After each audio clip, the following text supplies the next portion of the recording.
And I think it's, I know not to pat ourselves on the back, but I think Michael Best in particular, is creative in that regard. We're a forward-thinking firm, and we're forward-thinking in the use of AI, for example, but also, we try to put ourselves in our clients' shoes and think like, what's important to them? It's getting to the right answer and making the right calls, having all the information. You're listening to the Venture Best Spotlight, a podcast by Venture Best, the venture capital and emerging companies practice group here at Michael Best and Friedrich. On this show, you'll hear from some of our amazing founder clients and network of venture capital managers. These individuals are inspiring instrumental changes to the way the venture economy produces, invests, does business, and defines what it means to be a startup. Brett and Shawn, hello. Great to see you again. Looking forward to this discussion. Great to see you too, Ryan. How you been? I have been doing quite well. Why don't we kick off with some personal intros just for the audience that's maybe trying to get to know us, and then I know we have a fun discussion we want to hop into. Major pleasure to be joining with you guys for this conversation and to be supporting the firm in the way we do. Ryan Samii, Head of Product Innovation at Harvey, was a corporate lawyer for a number of years, practicing in M&A and emerging growth, was then a legal tech founder, and have just been operating at this intersection of law and AI more or less since the day ChatGPT came out, supporting folks like you in this exciting new journey. Awesome. Brett, you want to kick it off? Sure. I'm Brett Valentyn. I'm partner in the corporate group at Michael Best. I started my career at a Am Law 10 firm and made the move to Michael Best about 4 years ago. My practice is focused on M&A deals. So I'm a deal lawyer, and we work on deals on the buy side, sell side, variety of industries, and looking forward to chatting about AI and its impact on our work. Awesome. Hey, everybody. Shawn Stigler out here in Colorado. I work in our Venture Best group, which is, a lot of emerging companies, a lot of venture-backed companies, but also just a lot of privately held companies and other people kind of supporting that entrepreneur ecosystem. And then we also work with a lot of the capital allocator side of the stack as well. I think one of the things about Venture Best is our clients are early adopters, if not in the space directly. We just actually had a client go under LOI yesterday that Brett and I are talking to in the AI space. So it's just touching everything we're doing, and so excited to get to connect with you, Ryan, and hear more about what Harvey's doing and how we're working together. Absolutely. This is an exciting moment in time, and I feel like some of the most compelling voices in our industry are practitioners, people like you who have to actually apply the tool, apply the technology. I have a feeling that the most exciting part of our discussion today will be hearing from both of you, and I'm excited to kind of tee up some questions and see how you've been navigating this, but maybe just to set the scene a little bit here at the top around what is the state of legal AI. We went from something that didn't really exist probably as recently as 4 or 5 years ago, which is now a category in and of itself, and one that has actually drawn a lot of attention from the broader AI venture capital ecosystems, legal technology for quite some time now. All of a sudden, it's really arrived. So, we've now seen some cycles already play out in the world of AI. And I think large language models as a technology, bring us back to when ChatGPT came out, was something that just felt like it would lend itself to legal work. Words in, words out, and perhaps unlike other moments of paradigm shifting technology, it was one that we could tell was going to make a difference in law. But what's interesting is that the same things that were true in maybe the early innings are now rapidly evolving. So right now, I would say, the state of legal AI is we very likely have gone from a point in time when AI stood for the proposition of individual productivity gains, and I don't say that disparagingly. There's still some institutions that are trying to get to that version of AI. And now increasingly, we're seeing what AI can mean for uplift for entire teams, entire law firms. And that often goes beyond just what's happening on the four corners of your computer screen. And it's actually a change management exercise. It's a client service exercise. It's just fundamentally gets into the heart of what a law firm wants to do. We've gotten to a point where the capability of the AI has really gotten to a pretty interesting level. And so for someone like Brett, who's an M&A lawyer, for someone like you, Shawn, who's an emerging companies venture capital lawyer, I'm curious to hear about your use cases, but it can really represent that legal operating system of how you want to serve clients and how you want to work with your colleagues. I think what would probably ground us really well right now is just to kind of bring the practical lens back into it. So I'll put it back to you guys. What are you seeing with AI? How are you using it? How are you seeing it among your associates, your own practice? What does AI represent to you for where we are in the cycle right now?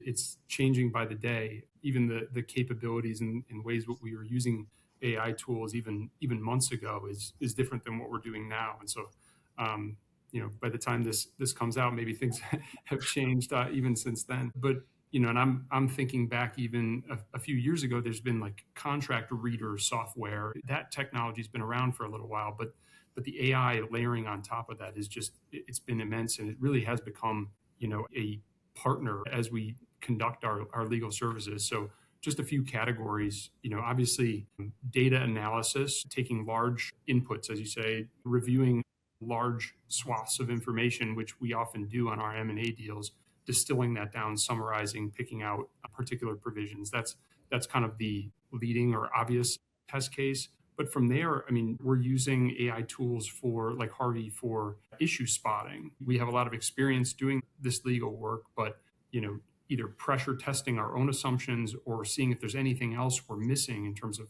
documents, document review or drafting. And it just makes it more comprehensive in what we can provide. And it's also allowed us to have more consistency across best practices. So whether that's in drafting, reviewing, negotiating provisions, handling due diligence. So there's obviously efficiency gains there in terms of getting through a large amount of information and doing that in shorter periods of time.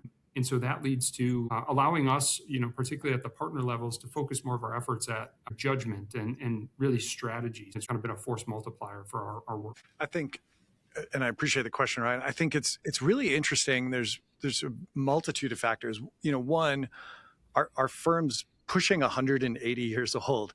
And so we just have a pretty insane amount of history. And, what knowledge is in a lot of ways is looking at data, getting a lot of reps. Like you remember this from your days, Ryan, but then sometimes you get kicked in the teeth. Sometimes things go poorly. Sometimes things go well. And you start to synthesize that data into knowledge. And, two other things, Brett kind of touched on one. A lot of times you'll get an email from a client at 10 o'clock at night. Hey, I just got this LOI. Hey, I just got this contract. Hey, I just got this term sheet. Can we talk tomorrow morning and just go through this? And of course, as good as you guys have gotten and as good as some of the other tools have gotten, you still need the lawyer oversight. But man, what it's incredible at doing is just putting together an issue list so that, you have a second set of eyes and a starting point so that you can really meet the client where they are and turn something really quickly. And of course, if you're going to actually negotiate the terms and negotiate the deal, you're going to have more lawyer time involved. But to pull those initial things out, hey, it has California law. Hey, this lockup period is longer than most. Like, to just be able to pull that really quickly is so great. And, at the end of the day, what Brett and I and the team get out of bed for is to help clients do amazing things. And help them, either get to liquidity or get to some sort of product or service that, hopefully is going to change the world a little bit. Definitely not something to shortchange. There was a partner I was chatting with not too long ago who said his preeminent AI use cases. We know as lawyers, there are a lot of instances where you've got to fine tune an email. You want the other side to know your client is upset. You can't have it come across too aggressive or else you run a risk of, the deal falling apart. Getting that right balance is one of those things where you can be knocking away at your keyboard for potentially a long time to get it right. AI in that sort of sparring partner capacity is extremely productive, right? Because it's still the expert who's figuring out, here generally like the strings I want to pull, here's sort of what I want the sentiment here to be. But just the crafting of that language, having a new sparring partner you're absolutely right. It's a form of that individual productivity journey that is still nonetheless quite significant. Yep, exactly. Yeah. I think what we're seeing is there are different altitudes where you just find value, right? I heard Brett mention, which is reflective of, I think, the maturity and sophistication that's coming into the space. Firms like yours that have been on the front foot with what you're doing. The point he made was consistency in best practices, which is really interesting, right? Because efficiency is, of course, where our mind goes. And yeah, efficiency when deal velocity is really important to your buy-side client who's trying to get an edge in an auction process. Or Shawn, if you have a startup client who needs to go close financing or else payroll is at risk in 2 weeks, we can't, ignore efficiency. It's important. But there is this promise of AI of going beyond just efficiency. How does it make work that lawyers like you are doing, comprehensive, more accurate, which is kind of counterintuitive a little bit, but we can unpack it. Or to Brett's point, more consistent. And this is where I'm curious, how have you guys been thinking about codifying those best practices. What do you think is the right approach for lawyers to think through this? I feel like this is one of the big stories of 2026. And again, kind of having all those moments of the individual productivity, still really important. But what does this look like for that codification of best practice, which maybe then becomes not just you getting that benefit, but your team as well? How do you guys navigate? Yeah, I think, traditional law firm practice, it can be easy to have partners and all sorts of attorneys kind of working within their own silos, and everyone kind of has their own way of doing things. And a lot of times what our client is looking for, they engage us as people and as attorneys, but they're expecting, a high level of client service, and they don't want to get varieties of different answers throughout the firm. Being able to share best practices across any of our attorneys that are reviewing purchase agreements, for example, even identifying training materials for our associates, being able to synthesize, documents that we've reviewed, approaches we've taken in negotiations and the like. It's easier to share those across attorneys within the firm. I'll give an example. Like, we were working with a tax exempt organization that wanted to create a venture fund. Interestingly, we have two of these going at the same time right now. And so they both wanted to do pretty interesting things. And we actually used artificial intelligence, knowing it knew the history of both clients, because we helped it with that. But then it actually strategized with both situations, 2 or 3 ideas that we had to run to ground, and we had to talk to our tax team to make sure, it was going to work. But it actually iterated some ideas that we actually didn't think of. And we have some of the smartest people in the world. And then they took those ideas and actually layered on them and made it even better than the AI did, because they had that historical knowledge. Hey, we could do a series version of this and yada, yada. And so that, I think you said sparring partner, Ryan, like, it's not just to review agreements or even to, review emails at the most basic level. It's, wow, you have like a polymath genius that can create strategy that considers both legal and business aspects. And as you know, the blank page can be the toughest part of these processes. So if you can at least start on second base, it's amazing how much further that can get you.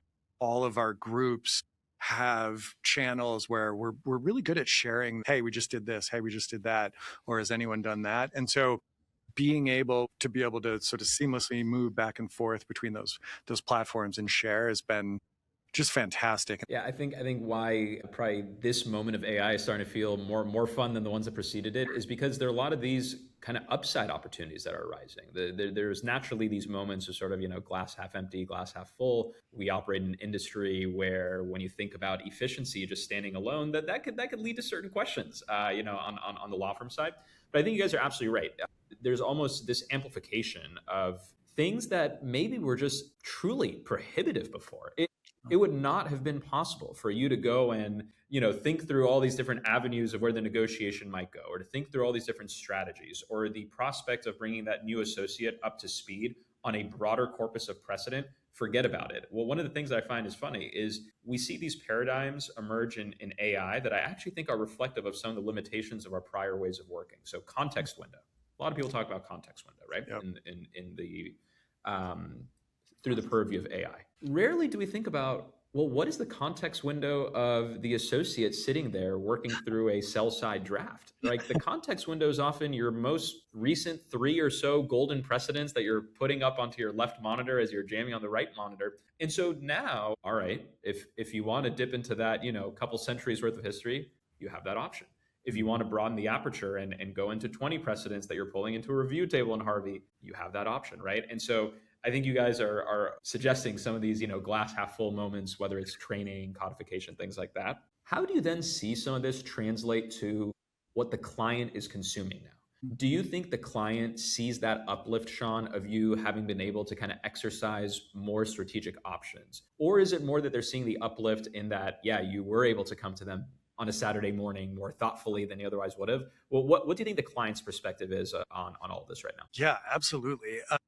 No, and I'm sure you've experienced this too, Ryan. About a year or two ago, you started to get a lot of emails, especially from tech forward, tech optimist clients, being like, hey, I looked at everything, but can you just look at this part or, review this? And that was when we knew, okay, we need to meet our clients where they are. They're going to use these tools. And that's awesome because like I said, we want clients to get the best outcome the most efficiently. And sometimes, attorneys, accountants, other folks can be friction in that process. And that friction serves a purpose, but it's still friction. One of the other things that happens a lot, let's use a startup example, where should they domicile? Nevada, Texas, Delaware, if they're in Colorado, what type of entity? A corporation was always the default, but sometimes, we look at Alphabet and other companies now are LLCs, and there can be really good reasons for that, tax and otherwise. And so, especially in that startup world, you have clients that are incredibly capital constrained, but you still want to give them the best tactical advice and be really intentional about how they kick off that journey. And so AI can really help you run things to ground, explain things, show the permutations so that the client can make an informed decision. You can actually create content for them so that instead of spending 20 hours sort of putting something together and researching all this stuff, in a half hour, 45 minutes, you can create a framework for them. One of the things that's really empowering for us, Ryan, is like more conversations, more communication, more strategy. And all of us who get into this business, that's way more fun than doing diligence or, filing things with the Secretary of State. And the clients love it too. So being able to put together content, share it with them, and then that affords that opportunity.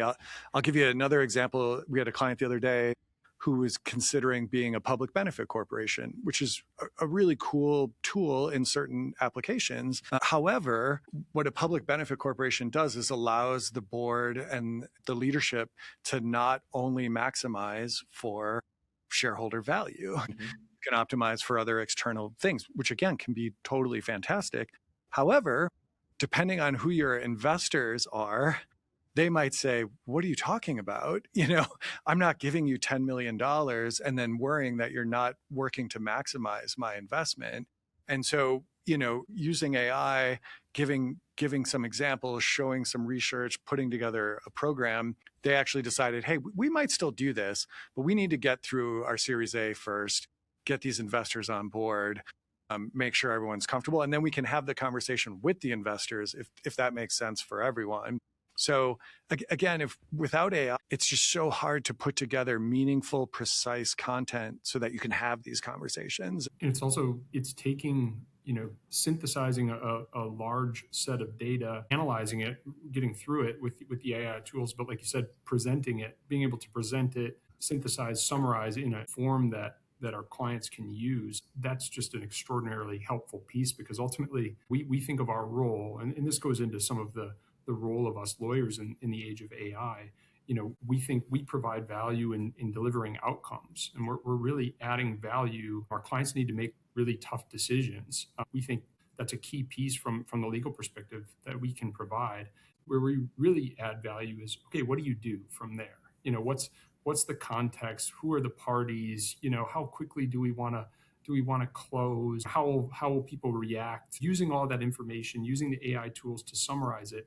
And then from there, how do we think about strategy in getting to those outcomes? Yeah, we know what it means to go and have ambiguity and interpret and argue about all these kinds of matters. So that's where we think the human part of it is going to persist. And one of the things that I'm hearing you guys allude to, Shawn, and kind of some of the illustrative examples that you brought up, Brett, and how you're talking about being able to provide an even more profound service, almost to your M&A clients, is that when you find efficiency in certain tasks, it can actually open up certain avenues of demand for where that judgment is now operating.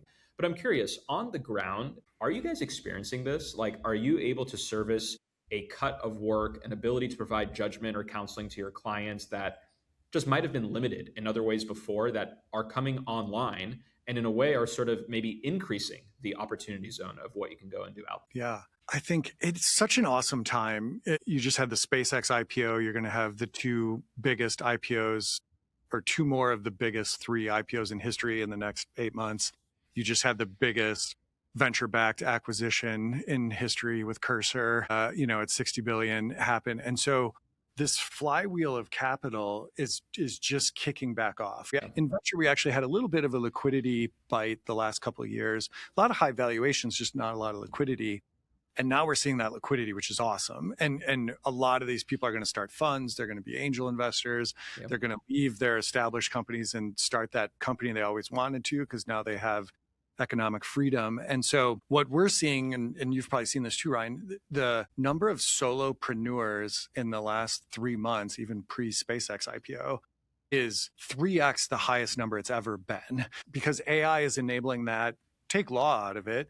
AI is enabling that with developers, engineers. It's just much more efficient. It only takes 2 people instead of 12. And people are saying, oh, coders are going to go out of business, or coders aren't going to have jobs. Well, you have the most coder postings in the history of the world right now. And so for us, what we are really working on, and I think we're doing a pretty good job of, we have a platform called the Startup Platform, which leverages a lot of AI tools and other tools, is there's going to be a flood of, new funds, new companies, new innovation, new patents, new trademarks, and we need to get that throughput quickly. And, Brett sort of used the term outcome pricing versus input pricing, and we're moving more and more, whenever humanly possible, to that model, because people want to, hey, I need a Nevada C Corp set up. Well, here's how much that costs. Right. You don't have to worry how long it takes Brett or I to put it together and, whatever. It's like, boom. Hey, we need a federal trademark because our branding protection is really important. Cool. Here's what that costs. And what tools like Harvey and other automation tools do for us is it takes the risk off of us. It takes the risk off the client. We can just tell you what that costs. And as someone who's been an entrepreneur, much less work with a lot of startups, all you want is transparency and predictability from your service providers. And so if we can do that better and lower the actual output cost, it's just awesome. We can move that cost massively down and still have incredibly high quality design. And that's so cool. That's, so empowering. And I think it's, I know not to pat ourselves on the back, but I think Michael Best in particular, is creative in that regard. We're a forward-thinking firm, and we're forward-thinking in the use of AI, for example, but also, we try to put ourselves in our clients' shoes and think like, what's important to them? It's getting to the right answer and making the right calls, having all the information. And then along with that, it's understandable for them to want predictability when it comes to pricing and getting to that outcome in a way that, doesn't hinder their business. So it's allowed us more flexibility and creativity to the extent we can have more predictable workflows. And that's something we're always, looking to do on our end, to make things as predictable, both in terms of pricing, but also outcomes and services and legal deliverables we can provide. Ryan, I'd love to hear what you're excited about and kind of what, without divulging any product roadmap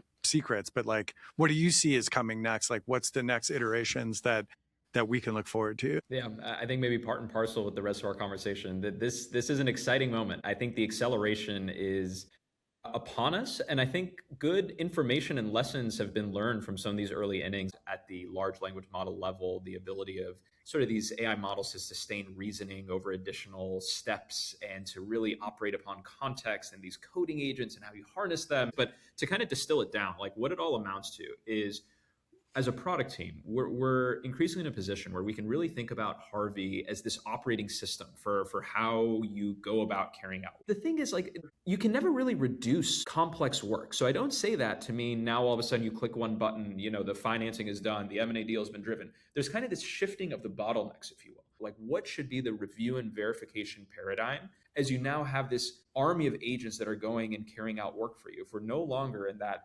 iterative Q&A chatbot, where at the end of the day, the way you've been able to verify that answer, you click those citations, brings you into the underlying document. What does that look like for a 60-page red flag diligence report? What does that look like for a markup in a merger agreement?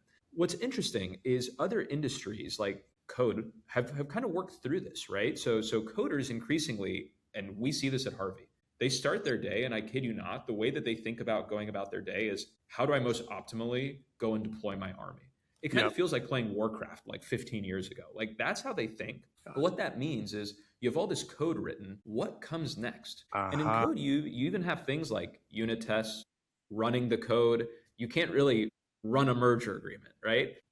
So that's where, as a product team, we're building some net new approaches. And by net new, I mean like in the AI industry writ large. And I would say probably like the one last point I'll make here is something that even in the last 90 days is becoming a hotter and hotter topic, is being able to really robustly evaluate your agents, your models, and then what that means in terms of being able to go and train open source models, tune them, kind of make them legal specific. This is something that's kind of come in and out of vogue at different moments of AI, but we're kind of at a new moment again. What are the right moments for the subtasks to go over to this model? Maybe we want to use the best model at that orchestration. And then how do we give you the right product experience where that all feels delightful and easy? That's where we're focused right now. So it's pretty exciting stuff.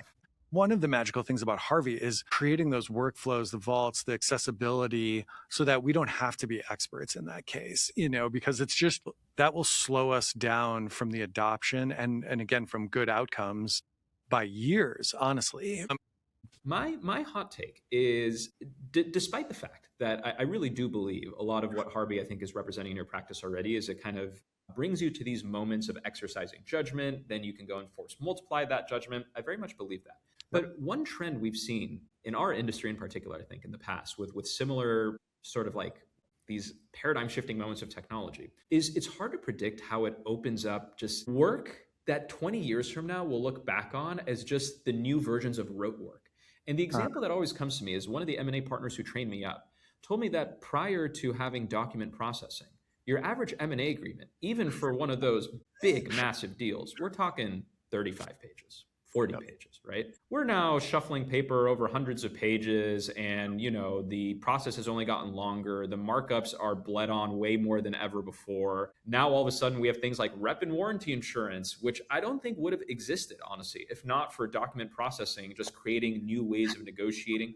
These are all like unpredictable ways that work can expand. It's like the suitcase phenomenon, right? Like I pull out any bag, I'm going to fill it, right? And so my hot take is I think some of that is about to happen as well. Like as regulations become more complex, as more capital enters the fray, to your point, Shawn, as deals are becoming more complex, I think there's that version of it too, even if that doesn't sound like the super exciting version of it. No, I think you're totally right. Yeah. Yeah, no, we're up for the challenge. We're used to M&A, every M&A deal, in my world is different and unique. And to the extent that work, your prediction, Ryan, becomes true, and Shawn, like we're talking about, and we're already seeing it where we're focusing really on those the complex issues, and a lot of that rote work is we find efficiencies in there. We are untangling the messier stuff and the thornier problems, and we're up for the challenge. I think to your point too, Ryan, not just more, but also better. Like you think of a couple of years ago, the FTC, not talking politics or anything, but it was just blocking some transactions, had a smaller tolerance for monopoly type situations, take that as it will. And so you saw two types of transactions kind of spawn from that. You had these licensing transactions, and you had a lot of acqui-hires, and you were seeing that at very large levels, big transactions. Well, what we're seeing now is those are happening with $50 million deals and, things like that. And so because we can use tools to leverage that and innovate, and people are freed up to think of things sort of outside of the box, you're actually getting really good outcomes for people that honestly 2 years ago wouldn't have existed. And that's another benefit of AI is it just, again, it helps you iterate. It helps you bring what was incredibly complex to navigate down to the masses, which is awesome. Yeah, I think this is why, conversations with practitioners really hold some weight, because despite all the tweets out there that might say it's the end of the legal profession as we know it and LLMs take over, I think people lose sight of there isn't really a certain market clearing amount of judgment. There's always a demand for more of that counseling and judgment. We've seen this, we've seen this story play out, and you guys are already seeing it. And if we kind of think about the broader time horizon we're about to be on with AI, we're still so early, and yet you're seeing some of these phenomena already happen in your practice. Imagine what this looks like. Oh yeah. This has been a lot of fun. So the only thing I'll say is what makes this exciting is if we get back here to record a year from now, oh boy, things are going to be even way different. And I bet certain things that we're just not predicting as we're in these seats right now are going to come to pass. That makes it exciting. Yeah, indeed. Indeed. Yeah, we'll see how hot or cold our takes were and reconcile. Yeah. The Stephen A. Smith of lawyers. Yeah. Appreciate you, Ryan. Yeah, really enjoyed it. Good to see you, Brett. Yeah. Thank you both. Thanks so much. Take care. And that's a wrap on today's show. Thank you for listening to the Venture Best Spotlight. Don't miss another episode. Be sure to subscribe on Spotify, Apple Podcasts, and YouTube today. And if you really enjoyed today's content, please take a moment to rate and review the episode on your favorite podcast platform. Have a great day.